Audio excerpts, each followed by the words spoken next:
প্রিয় দর্শক, আসসালামু আলাইকুম। সবাই কেমন আছেন? আশা করি সবাই অনেক ভালো আছেন। আল্লাহর রহমতে আমিও অনেক ভালো আছি। আজকে আমি ভিন্ন স্বাদের নতুন একটি রেসিপি নিয়ে হাজির হলাম। একদম ঘরে থাকা অল্প কিছু উপকরণ দিয়ে বিকেলের এরকম মজাদার নাস্তা বানাতে পারবেন, সেই রেসিপিটা নিয়ে আজকে হাজির হয়েছি। তাহলে কথা না বাড়িয়ে চলুন শুরু করা যাক। এখানে 1 কাপ পেঁয়াজ কেটে নিয়েছি। এখানে চাইলে আপনারা পেঁয়াজের পরিমাণটা একটু বাড়িয়ে দিতে পারেন। এখানে কিছু কাঁচামরিচ কেটে নিয়েছি, আমি মরিচটা একটু বাড়িয়ে দিয়েছি, আপনারা আপনাদের পছন্দ অনুযায়ী দিবেন। স্বাদ অনুযায়ী নিয়েছি লবণ।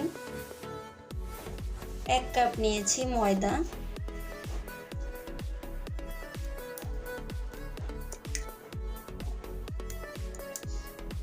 এখানে 2টো ডিম ভেঙে নিয়েছি, আপনারা চাইলে কিন্তু এখানে ডিমের পরিমাণটা আরেকটা বাড়িয়ে দিতে পারেন। 1/2 চা চামচ নিয়েছি বেকিং পাউডার। এখানে আপনারা চাইলে 1/2 চা চামচ ইস্ট ব্যবহার করতে পারেন। এখন আমি সবগুলো উপকরণ ভালো করে মেখে নিচ্ছি। চেষ্টা করবেন যদি এখানে আপনারা নাস্তার পরিমাণটা একটু বাড়িয়ে বানাতে চান তাহলে ময়দার পরিমাণ বাড়িয়ে দিবেন, সবগুলো উপকরণ একটু একটু করে বাড়িয়ে দিবেন। দেখবেন এই নাস্তাটা খেতে কিন্তু অসম্ভব মজাদার। আর আমার এরকম নিত্য নতুন রেসিপি পাওয়ার জন্য প্লিজ আমার চ্যানেলটাকে সাবস্ক্রাইব করে রাখবেন আর আমার পাশে থাকবেন। পাশে থাকা বেল বাটনটি ক্লিক করে দিবেন। বেশি বেশি কমেন্ট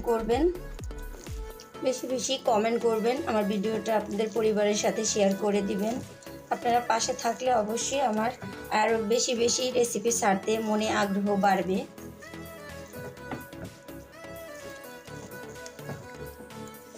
আমি ময়দাটা এরকম একটু নরম করে ছেনে নিয়েছি। এখন আমি 10 মিনিটের জন্য ময়দাটা রেস্টে দিয়ে দিব। ফিরে আসলাম 10 মিনিট পর।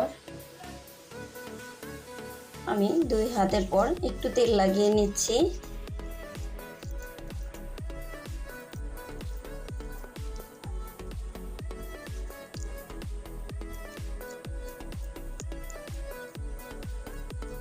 এটা কিন্তু আপনারা চাইলে যে কোনো শেপ দিয়েই এই কাজটা করে নিতে পারেন, কারণ এটা একটু নরম হয়ে যাবে, কারণ এটা বেলতে গেলে একটু সমস্যা হবে।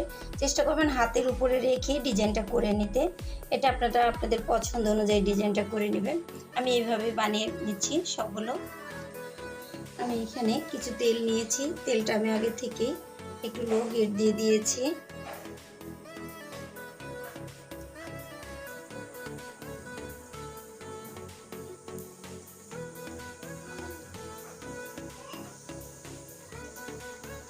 এখন আমি একটা কাঁটা চামচ দিয়ে এভাবে উল্টিয়ে দিচ্ছি। এক্ষেত্রে চুলার আঁচটা কিন্তু একদম মিডিয়ামে দেওয়া আছে, কারণ ময়দাটা একটু সিদ্ধ হতে সময় নেবে, এজন্য একটু চুলার আঁচটা মিডিয়ামে রাখতে হবে।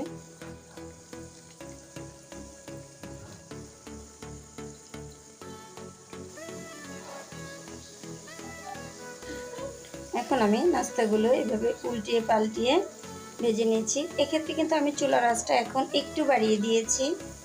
যখন ভিতর থেকে কোক হয়ে আসবে তখনই চুলার আঁচটা একটু হালকাভাবে বাড়িয়ে দিবেন।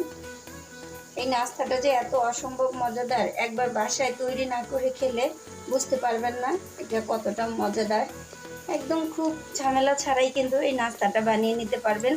ঘরে যদি শুধুমাত্র 2টো ডিম আর 1 কাপ ময়দা দিয়েই এরকম দুর্দান্ত মজাদার নাস্তা পরিবারের সাথে বিকেলে খাবেন, শেয়ার করবেন, বানিয়ে দিবেন, দেখবেন সবাই আপনার ফ্যান হয়ে যাবে।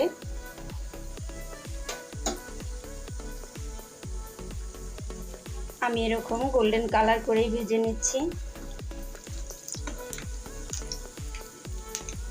আমার পরিবারের লোকজন এই নাস্তাটা অনেক পছন্দ করে, তাই আমি ভাবলাম যে আমার দর্শকদের সাথেও এই নাস্তার রেসিপিটা আমি শেয়ার করে নিই, তাই আপনাদের সাথে আমি শেয়ার করেছি। এটা একবার বানিয়ে খেয়ে প্লিজ আমাকে কমেন্ট করে জানাবেন কীরকম লাগলো।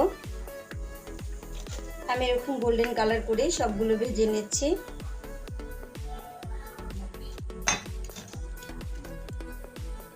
একদম তৈরি হয়ে গেল বিকেলের মজাদার একটি নাস্তা। দেখুন খুব চটপট করেই এরকম মজাদার নাস্তা তৈরি করে নেওয়া যায়। যদি আমার রেসিপিগুলো আপনাদের কোনো অংশ একটুও ভালো লেগে থাকে তাহলে আমার ভিডিওতে একটি লাইক দিয়ে দিবেন।